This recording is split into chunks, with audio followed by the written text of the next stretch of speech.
बजरंग दल तरफ हनुमान जयंती पालन होइछे। इथिरे प्राय डुंगरीपाली ब्लॉक सबु पंचायत बजरंग दल कार्यकर्ता मानकु नहीं करी डुंगरीपाली स्थित हनुमान मंदिर ने पूजा करी मोरे प्रसाद सेवन दिया जाइथिला। तार परे डीजे बजाने हजार हजार बजरंग दल कर्मकर्ता माने गुटे विराट शोभायात्रा ने बाहरी थिले। इथिरे डुंगरीपाली पुलिस मुतयन रे शांति श्रृंखला ने शोभायात्रा शेष होइथिला।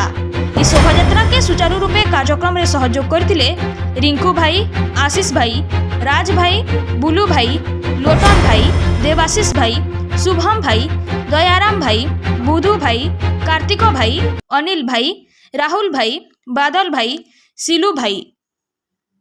हिंदू नववर्ष हनुमान जयंती उपलक्षे आज मोरेपाली बजरंग दल बहुत भल से शोभायात्रा स्टार्ट कर सब बजरंग भक्त आम बजरंग दल समस्त कर्मकर्ता मिसिक आज गोटे बड़ रैली होचे हिंदू नववर्ष आम हनुमान जयंती जो शोभायात्रा जाइए काଣା काଣା कार्यक्रम होइछे आज्ञा कहबे। तो देखो पवित्र हिंदू नववर्ष आज हनुमान जयंती आमर डुंगरीपाली बजरंग दल आमर अनुष्ठित शोभायात्रा